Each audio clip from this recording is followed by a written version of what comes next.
Chegeno Chiravi. The one bloody. Namadi.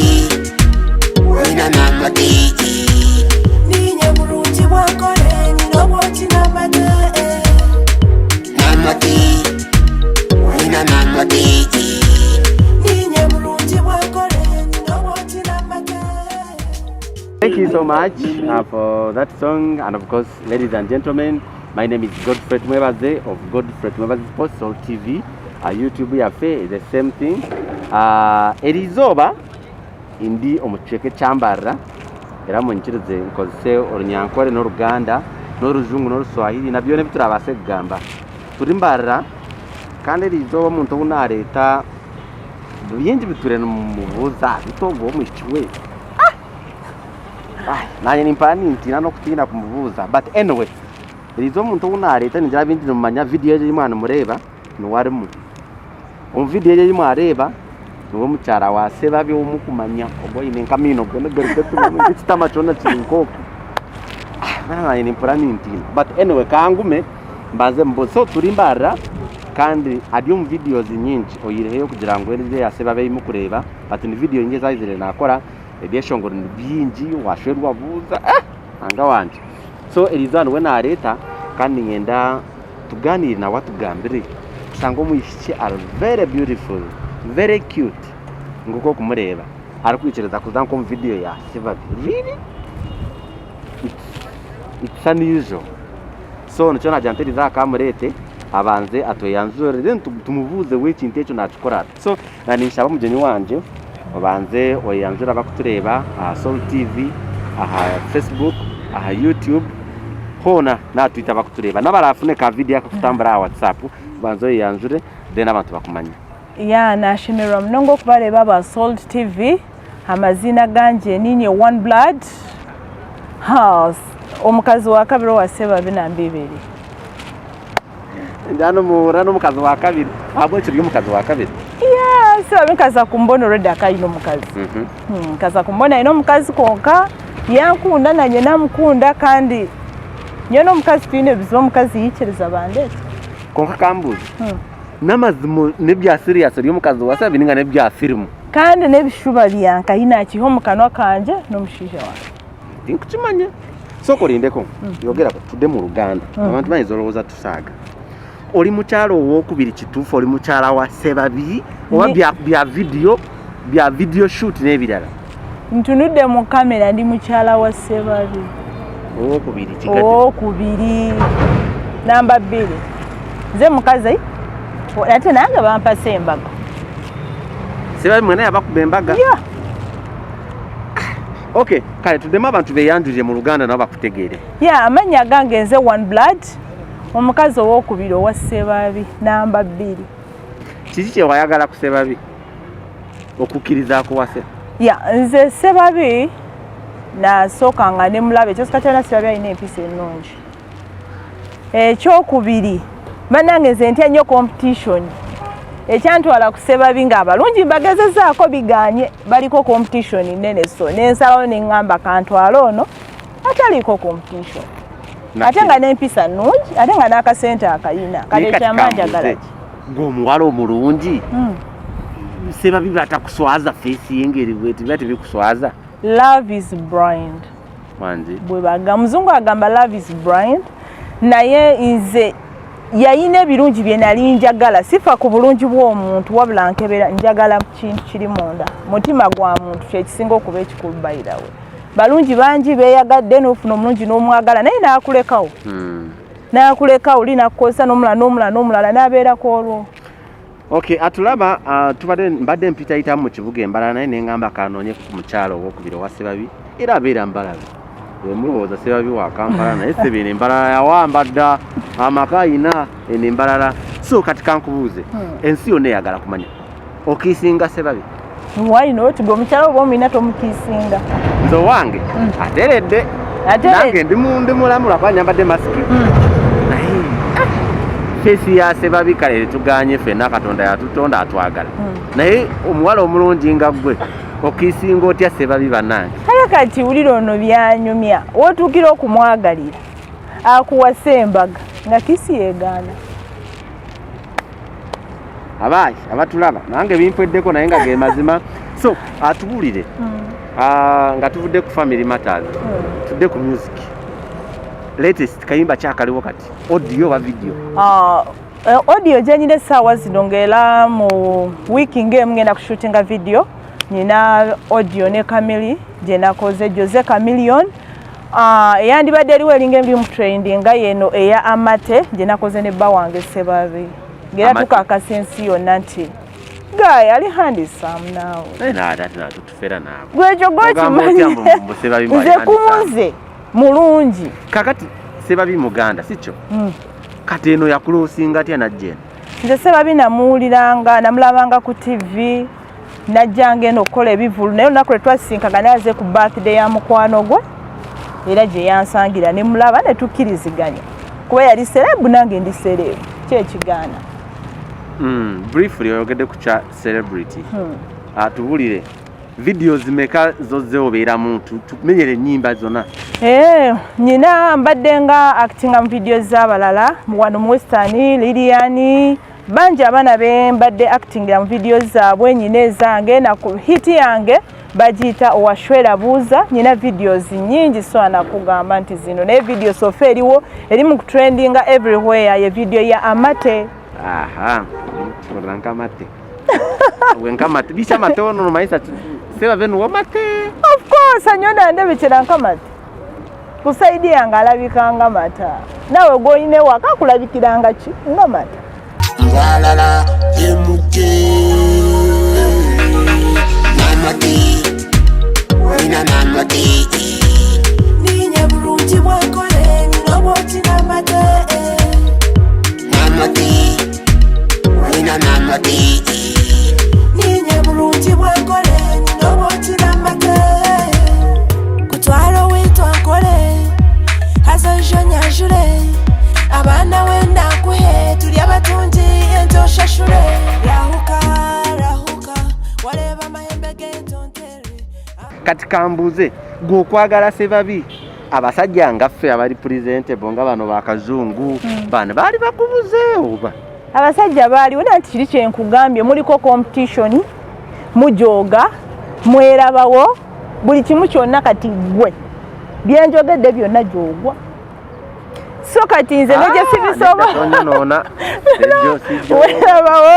mwerabawo ekyo kimu temweguya oyaga bagala ono n'oliso eyo competition sigisobola nze ngaze naso nengamba omanyi okufuna emirembe kanfuna oli ataliko competition kuba mwagala nze ne mukyala mukulu feka kati olwo mukyala wa Sebabi yasooka mwogerezeganya tuli bulungi tetulina buzibu namuyamba nabuyambi otya namumuyambako yali amulemeredde era alabika so nti yali amulemeredde era of course kati yalina abaana mwenda Sebabi akyagala ozaala Sebabi alina abaana bameka bamanyi mwenda tunula mu kamera bagambe nti Sebabi alina abaana kumpi mwenda mu bakyala bameka ebyo jabbi mubuuza omusajja tebamubalira bakyala nze sinazaala naye nga ngenda zaala naawe okiraba bulabi oba gwokufumbirwa Sebabi wali oyagala Sebabi akuzimbira erinnya bagambe guno omukyala Sebabi nedda olwedde erinnya nalirina nakola akalango kati nkoze obulango bungi nkoze obulango ku mativi agamu mu Western nali maze okufuuka owakabi kati so siina kinali njagala nti anzimbire erinnya olwedde nkoze ne ba Chameleone si yantuteyo kyembadde nkubuuza videos ezo bayimbi bameka babeeredde mu video Chameleone ye twakoze kolabo Sebabi Lilian Reigi bangi era ka Sebabi naye mwali Sebabi yasooka naye ogamba era kolabo era kolabo ba Family Matters era Family Matters mbumpi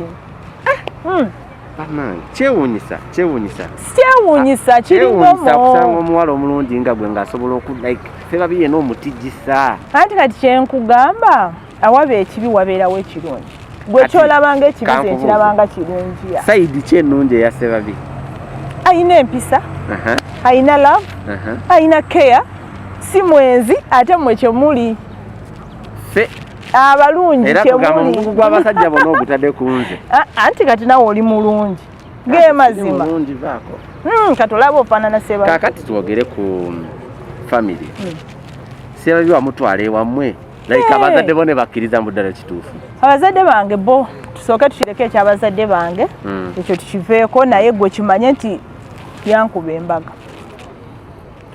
then omuntu ayagala kumanya bwe tuba tulina omukolo nga wedding introduction ne bakuyita nga si kuyimba naye ne bakuyita you come and attend like nga bagamba Mr and Mrs osobola okutwalayo sebabi ne mugenda ku mukolo then ne babayimiriza ne babanjula why not ate wantukidde okumira mu kamera gye maintenance yona egenda kundaba nenkyogera kati ate ku mukolo guliko abantu 10 ng'ate kamera yabibwa emitwalo n'emitwalo gy'abantu bannange tulina abasajja abalungi Sese Bati MC Ibura MC Katsi tulina abasajja balungi abangi Keizi Ankati naye wali balungi nnyo kyanja kiki ekibi ekibaliko abalungi ekitaliku sebabi kyalina ekyenjawulo ekimwawula ku abo benjogedde n'abalala bisoogedde soke tudde ku Keizi mbutuufu ndowooza ofollowinga bulungi programu ze Keizi mukwano gwange ne nva kugera obuwala busiiba bumudduukako yuyo nawulira nti bayi South Africa bamwogerako obuwala bikinze byesaagala alina competition y'amaanyi Keizi nze mufollowinga nnyo oyo ye kati byo ebintu ebimuko ebyesaagala tibana oyo omu ndeko MC Ibura sijja mbutuufu nkubuulire kwabo bonna nalaba nga sigenda kubasobola Sese Bati serebu tayagalika gwe nga mulungi tayagalika wabuli buli kawala konna kaba kamuddukako yeerabawo yeemanyi tulina Saimo Kawalata wa BBS Telefine sigenda naye simwa tulina Dr. T amale omugo gwa Musa abeereyo tulina Kachina nawe omwoli weeteekemu nze lwaki ondemeddeko nze ndi mufumbo nyina omukyala ale sebabi yadde talina mukyala kyogamba abo bona beeraga babanoonya obuwala siga tebalina mpisa naye obuwala bubaddukako baliko competition y'amaanyi nze mbulamu bwange kintu kyesaagala ye competition ku musajja sinaga gwa ddalu okay so kati message ki gy'oweereza abawala ng'ayagala kunoonya omwagala omutuufu akola atya agoberera emitendera ki nze message enyinza okuwa omwana omuwala goberera mutima gwo tofa ku bulungi ky'omusajja oyo bw'alina tofa ku bitiibwa ki by'alina tofa ku sente ziyamba ye na maama we gwe goberera mutima gwo sooka weetegere omusajja oyo yagala omuntu ow'omunda so si muntu alabika ku ngulu ye message gye nsobola okuwa omuntu ono ow'omunda era nze nagoberera wa munda saagoberera bulungi bw'ali ku musajja n'omwagala nemwagala nga bwali okubireyo mugutera okwe ahuli rahuka waleba amahembe g'entontere aho nishe kwakire mbarani stota tino bwire namati wina namati ninye bulungi bwankole ninobwoti namate sebabi talina mizejo kwana ate anaamwagala gwakenyini naawe ogambye alina ettama bweri izo sangayo mulala naye amwagala nga bwe wamwagala mutuufu kizibu omusajja atiika gwe abamwagala batono gwegenda ku kifaananyi gwe mala kasi olina vidiyo ye mala osikemu bwota omwetegereze nga tolina mutima ekibuuzo kyenjala okubuuza abantu bangi bakibuuza ekiro mwebaka mutya nawe tombuuza bya kiro bwewebakoonya ekibuuzo kiri nti bwe weebaka n'owuwo nange manya bwe kiba kati okyukamu bwoti nga bw'okyuka naye abantu abalina emitima nga gwe bakyaliyo naddala abakyalo babawala of course gye bali kuba wotulya mukyala wa Sebabi she is so beautiful kati omuntu asinga n'obulungi mukyala wa Sebabi owokubiri professional ye yeeriwa gwe kyewasomerera oba wasoma kyenkana professional omulimu gw'omutuufu nze omulimu gwange omutuufu nwanirira ddembe ly'abaana abawala nwanirira abaana balina HIV nwanirira ba street kids era mbakeyalinga mbayigiriza handcraft era wano wonkyalidde era ndowooza olaba onsanze ku mulimu onsanze ku uniform ndi ku mulimu omulimu gwange gwego nkola ngatto ndi muwala mukozi era sente zange zonna sente zange sizijja mu music ne asset zennyina sizijja mu music nnyo sente zange nzijja mu kuzikozesa mikono era sente yange ebadde ng'enkola music neyamba ba street kids abaana balina HIV neyamba n'abaana abawala abali eyo ng'ensi basobedde n'abakazi era buli ali eyo omuwala ndaba osobola okwerwanako n'obo obulungi mu mbeera yonna gy'olimu tosobola kugwa ssuubi oba woba olina chance ng'osobola okufuna omwami ono n'onoonya jangu ngenda kuwa ideas okozese emikono gy'obe bulungi awo wenyini osobola okubawa n'enamba y'essimu okyaliko baagala enamba yange eya Airtel elizio 701 46 36 69 MTN eri 0773 15 15 61 nange bimpeddeko abatulaba naye nga nfunye omukisa okubanga nfuna kubanga munange mwala omulungi nawe mumulaba kubanga kaviiri ka mulembe very smart very beautiful naye taata nomala olaba ku daddy anti awabeera omukazi awabeera omukazi ow'amaanyi wabeera omusajja ow'amaanyi tukusangidde tukusanze nga oyina an NGO ndaba wano gavumenti mweri ndaba wano ebitongole ebyamaanyi weebiri so is it your side kale katugambe nga organization gyokola ng'ogyeko kubanga okola engatto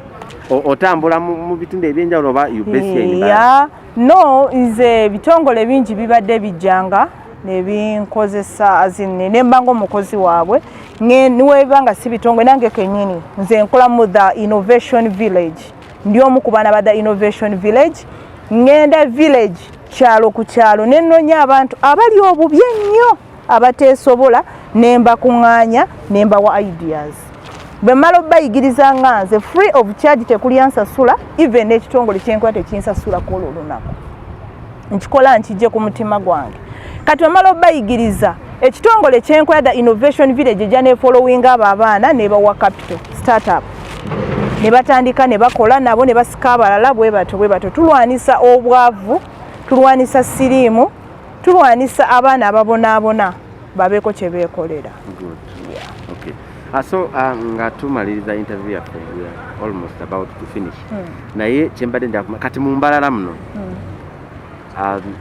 baana balinga bameka bakozeemu omulimu ogwo abaana mu butuufu sibamanyi ndabika nyina benzuko abaana balinga 200 kuba nze buli mwezi nsomesa abaana abasukka mu 100 Kabale, Isinjiro, Kisoro, Weya, buli wamu teri we batamanyi.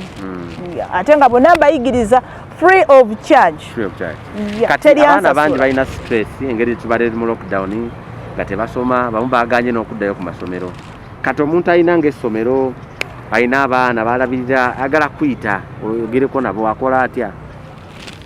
So kuyita ku namba yange eyo n'onkubira oba najja n'akumiitinga gwe n'onfuna.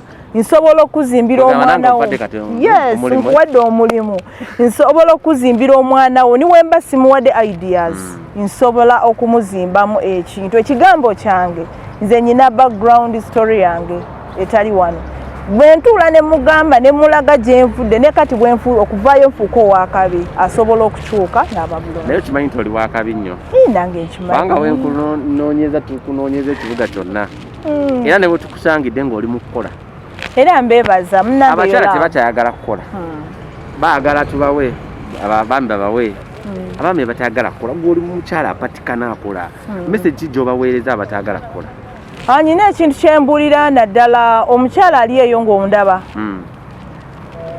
nkusaba ekintu kimuyiga okwekolerera bawone waaba nga alina essente ni waaba nga akuwa buli kimu njagala omanye nti waliwo olunaku olugenda okukyanga oyo omuntu oba bbaawo oba maamawo oba muntu yenna oyo omuntu bugenda kukyanga mu bulamu bwo taliimu omwami gwe weesiguddeko okimanyi nti waliyo okufa singa akusooka nafa n'akulekera olukunkumuli lw'abaana bokunkumudde osobola obbalabirira kozesa emikono go n'amagezi go okolere leero n'enkya ogenda kuba bulungi message gye mpa abaana abawala abato buli muwala ali eyo ng'ensi egaanye okubonaabona si kwe kufa oyinza okuba ng'oli awo essaawa zino oli muto yeesi bali mu kkubonyaabonya kuba nze nyina experience mbedde n'abo abaana kozesa akakisa akatono oba okyafuna school fees gezaako osome totoloka waka togenda mu basajja kwebaka naawe kuba bagenda kusiiga obulwadde bwa siriimu, bagenda kukozesa, bagenda kwebakako bakusuulaawo, kigenda kukosa obulamu bwo ebbanga lyonna. Omwana gw'ofunye ng'oli muto baguyita musalaba, ogenda kwetika omusalaba mpaka lw'olifa, ekyo obadde okimanyi. So omwana omuwala kozesa chansi z'obulungi, obulungi bwo bw'oba osomye ng'oli mulungi, ensi egenda kugondera. Niwaba tosomye, kozesa emikono gyo, tonyoma mulimu, ogenda kuba bulungi. Lowooza enkya leka kwanguyira ebirungi bya leero, kuba naffe wootulabira tukikoleredde okutuuka wano we tuli, tubonyeebonye naye at the end of the day tubadde successful. Bwe tubeera mu laavu nga ffe bwe tubeera mu laavu okola bwoti n'okiisinga Sebabi. Nzimiriza namu bwenti. N'okola oti omukazi bw'owulira ng'olina girlfriend oba omuntu yenna, buli w'ozimiriza that means olina niwo kuba music. Omuyimbi yonna nze wemba ndi mu studio nyimba ng'olimba ndwagala nkola bwenti. Buli bw'ozimiriza bwoti oba ofiiringa oba ofiiringa ekintu ekyo kyennyini ky'okola. So buli wembeera aidu buli wobeera naani abantu bagamba obulembeera ne Sebabi nkola n'owulira walimu babakulunga bannange teriyandoga bannange oba ono bamulunga teriyandoga sebo teriyandoga kyenkola nkimanyi. Kati Sebabi eno Mbarara ajjayo emirundi emeka mu wiiki oba mu mwezi? Buli weekend abeera Mbarara, buli ate nange mbeera nnyo busy. Okiraba nange sibeerawo nti ntudde, mbeera mu fields naye nfikisinga akadde nengenda ne musango oba yenajja. Omukwano bagamba gwambalaasi. Atulaba nange ono ye mukyala Sebabi owookubiri, akyogera takirumamu, takola ki yeye gwe mulaba nange bimpweddeko. Kubanga omanyi ekifaananyi kya Sebabi ekyo kyolaba ku screen awo. Then n'olaba kino ekiri wano aside eky'omukyala ono waakubiri tetulina oli eyasooka oba asooka, tulina waakubiri Wambala oli musheshe. Of course now tondaba ennyindo kwegamba ojja musheshe mbwenu nyo munyankole. Abantu nga banoonyeza abasheshe ne babula Sebabi n'abalyako enamba ennungi baabiroberamu. Kati abasajja tukole tutya sobola okusikiriza abakyala nga mmwe? Tukole tutya? Biki bye tulina okukola bye mwagala?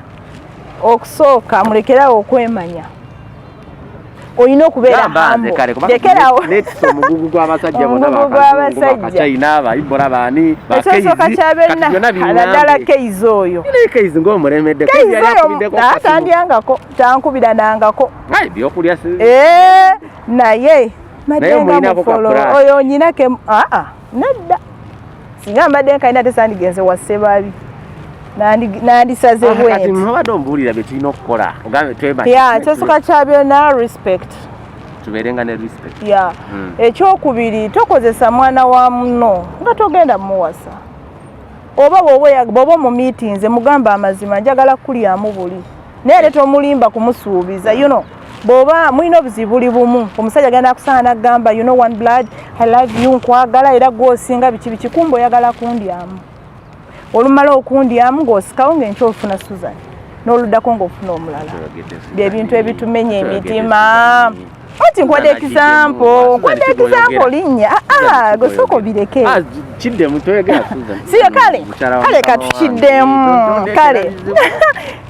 It's like this, omusajja bw'oba ofunye omwana wa munno oba omuwala kitwale nti kale like nga Muganda gamba kozani gamba Shifa Pro bw'oba ofunye like ng'ofunye one blood lekera okunsuubiza eggulu n'ensi nga leeta ogenda kubimpa.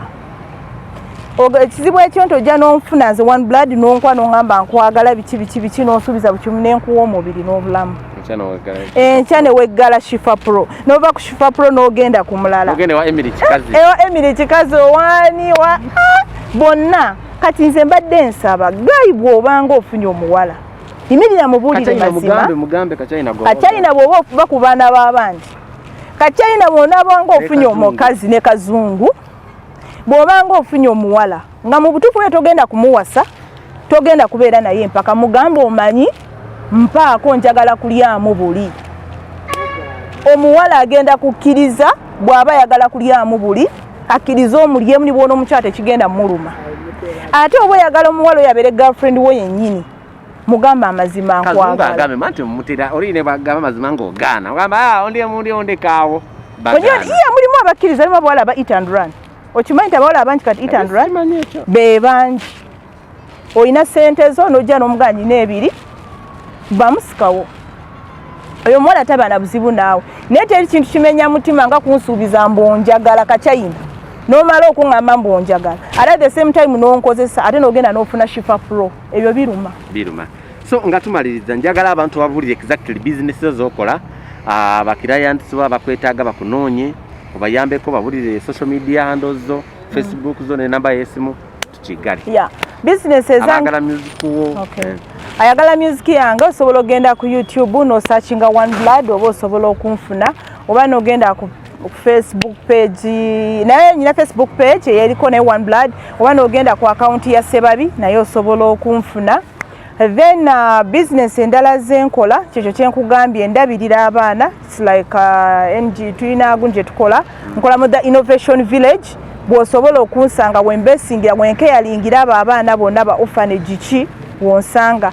Then nyina n'edduuka ly'engato liri ku Mbaguta Street bw'oba tonsanze mu the Innovation Village osanga ku Mbaguta Street oba whether oyinza okunkubira namba yange y'essimu nonfuna oba oyinayo abaana b'oyagala mpe ku magezi insomese mbaye ku ideas zange nazo osobola okunkubira n'enja n'ekikola nga tolina na ssente gyonsasula. Naye gw'oli mugagga alabika Sebabi yakuloga. Nedda siri mugagga naye mutima gwange mugagga. Kwegamba waliyo omusajja kati atulaba waliyo omulenzi atulaba gamba oyo alimba alina kyabaza kati ajja kumala aveere gwe wamalirira mutima gono gaye yono. Sirina kyembala kuba erinnya ndirina ye nandibaze. Saagala sente nzirina nzeekoledde. Saagala assets nzirina. Buli kyenjogera nkijje ku mutima. Sebabi wamwagala kuva ku mutima gwo. Abantu tunda amakamera bagambe yenze mukyala wa Sebabi ekiwakanamu. Kati abadye bona abatulaba abakwekukira kwegamba embeera muwedde ate bawa inemeka. Bwegero kimwebuuliza emyaka nze tebinteekamu ebyo. Olwo mutambuddeko ku mawanga babiri. Amazima matutte temulabakutambula kuba nkyali. Mumaze ebbanga ki? Mwaka gumu. Kisooka ky'abanna mbebaza webale okutuwagira naye kyensaba bannange mbasaba mumpanire nange nsaba mumpanike nfuuka owakabiri. Ekirala mbasaba buli muntu yenna ali eyo okusinga bayirawo kyensaba mulimu omunene gwenkoze mu gavumenti ogwandibadde gukolebwa gavumenti kuba ndabiridde abaana b'eggwanga keyalinza abaana bangi gavumenti kyandibadde ekola. Omuntu yenna alina chance oba omuntu yenna alina obusobozi obusobola okuntuusa ku Mr. President nawe omuntu yenna oba minisita oba ani yenna ageeyo kwegayirira nkusaba oba olina obusobola okuntuusa Mr. President mbadde nsaba ntuukirira oba tukira ku the Innovation Village ojja olaba omulimu gwenkola ojja olaba abaana benzijja ku street ojja olaba abaana b'ennyamba b'HIV ojja olabe abantu bentuusiza obulamu ogwandibadde omulimu gukolebwa baminisita oba ogwandibadde gukolebwa gavumenti ngukoze omuntu nsaba omuntu era asooka okuntuukisa Mr. President anyambe mutuukeko kozi mpa abaana skill naye abaana ne badda ku street kyekisinga okunuma banji president babadde sente wadiyanti nsomesa omwana ne muwa skill ne mala muwa skill mujje ku street olwokuba nti sina capital esobola muwa oyo mwana amala naddawa sometimes in school so singa ama nfunye chance nefuna Mr. President nga buli mwana gwensomesa ne bamusomesereza ku bwereere naye oyo omwana nanyamba namuwa capital n'oyo omwana nayamba obulala kisobola okuyamba eggwanga ne tujjamu abalwadde b'HIV ne tukendeeza ababbi ne tukendeeza ne basweet kids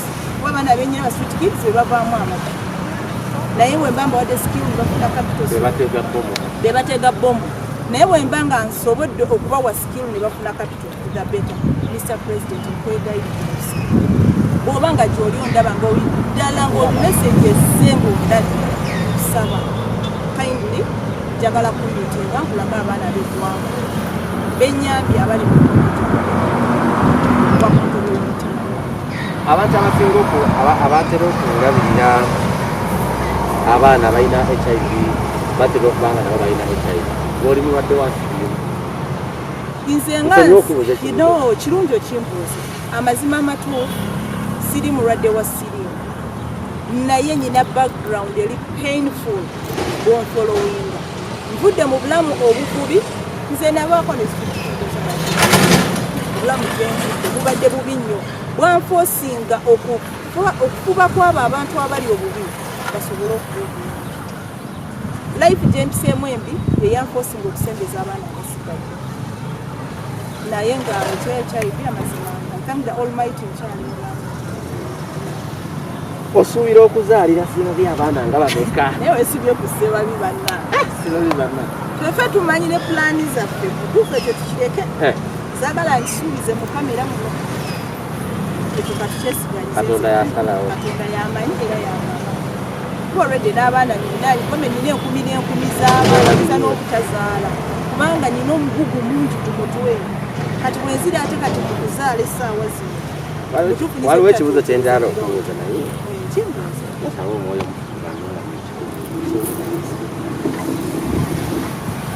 the display might is 18+. Olwo mu kaboozi eseba byali atya banna naye mu butuufu gwe naakubuuzizaako ewaka ne mukazi nosibako nnyo ndeka kati nange ombuuza ebintu nfune chance one blood kityawo kale nga tugenze eri ekakyeka anti kasita nkyogera bagenda kunkwana owaseba binja kubyogera banzibeko omusajja wange oli omusenge tebabyogera kale nanisaba abantu garuko basibire bahereze namba yawe esimu bagambire platform zekalafutange ate n'ekindi turiho tumadde kitwatutaga moka music kale oyina ekebisongolo bingi videos ne video kama audios nyingi ya konka omuzone trending abantu bagambe bise YouTube channel nimbasako One Blood waza YouTube wateka One Blood kama ninga wateka musebali na ikano mbona waza Facebook no wakuteka musebali no wani hata banywana bawe baba takukabishi chaba abisi baba takubuza kukimu tukafuna nka bakubuza kama zili kuruwaro abantu bona nibabigamba ko kama tukakakamo sidi nache kulira kuba kyenakola sinyo siri mulalu ndi mulambo kyeze kyenakola nakikola nti daba kinalinja One Blood nyanchi kabani tambulo mu mihanda yanje nabugano mojo mutemuli omundeba yanja kabari mulungi yakundana mukunda twakundana obwinshaka gwe kakangwera obwimokitumya kaza kuchechera obwinshaka gwe kakangwera obwimokitumya kaza kuchechera owashwera buza banywani banje nowashwera kubuza nacho ni kirungi bitabo mukundi we munywani wanje banzoye buzo kwalgakai owashwera buza banywani banje nowashwera kubuza nacho ni kirungi bitabo mukundi we munywani wanje banzoye buzo kwalgakai abokutuleba mwena mwebali mnonga mukatire nishobo hadisibwanyu One Blood kandi wano nda kumanya ebintu ebikukwataho amazina gashikire nowajero business endijo etali ya music ninye Asiati Gamba donda Asiati oija kumanya byona ebikufaho ninga zaga Innovation Village obasa kumanya no gamba Innovation Village it's a village or it's a platform or it's a platform area social media yes wateka Innovation the Innovation Village no tubona kimwe kiranga niwe CEO. Okay, abakutureba abadde mutufollowing abadde mutugoberera mwenna. Thank you so much for watching this interview and thank you so much for sharing. My name is Godfrey Mwebaze. Kandi Lizoba, I was very lucky to have One Blood omukyala wa Sebabi. Tukuna kibagamba it's not comedy, it's not a movie, it's not a video shoot. that's the reality. Niwe mucyara weyo wakabiri kandi they have peace. Tebachine mu kugira ngo mucyara weyo kubanza nayumba okukiri niko kiri. So nitwe twafuna chance yo plan to interviewinga kandi twamushangalia mu mugweye. So tukebaza, first of all, we want to thank you for the opportunity. You have a lot of engagement. Konka we made kuchirizo ka ekemereze mirimo yawe ukatereza interview. We don't take this time for granted. Thank you so much and your team. Na team inakora nayo Kanjungu na n'umuvuri wenjiri. So thank you so much na nimbashaba tuzakwija time. I think when we get time we shall come back. This time tubaze tufune interview na nabana. Na nabana then turebe na activities zo mukora twakutanga tukawasa kugira turuga kandi tugende. No, but we shall come back then to visit the turebe innovation turebe abana abantu base kureba mu rugo no mishi. Then government officials, please, this is what you're supposed to implement. One will not take a cent. Sikuzuwa abantu ne bari sente tomorrow ne bakomone ngabakaba ngaziweddewo. But you need to touch, you need to hold hands ezabantu nkaba abine kibakuyamba so yate kwa abana obashishikara mabitiza bakashishikara nchikana bakuza kuyibe motoka zanyu bakuza kutega bomo bakuza kutwara impira ya motoka zanyu mu parking. So nanisaba government officials, ministry ya agenda labor, ministry y'abana y'abavubuka n'abandi, at least she needs a helping hand from the government abase kugira umurimo yakutambuzo misho y'abana bihanga. Godfrey mwebaza niko ganje nanisha mu inchirize basiburaha twaturimbara kandi ubu turi mu kibuga cya Mbarara City. Ngenda mbendeze Merry Christmas and Happy New Year. Thank you so much.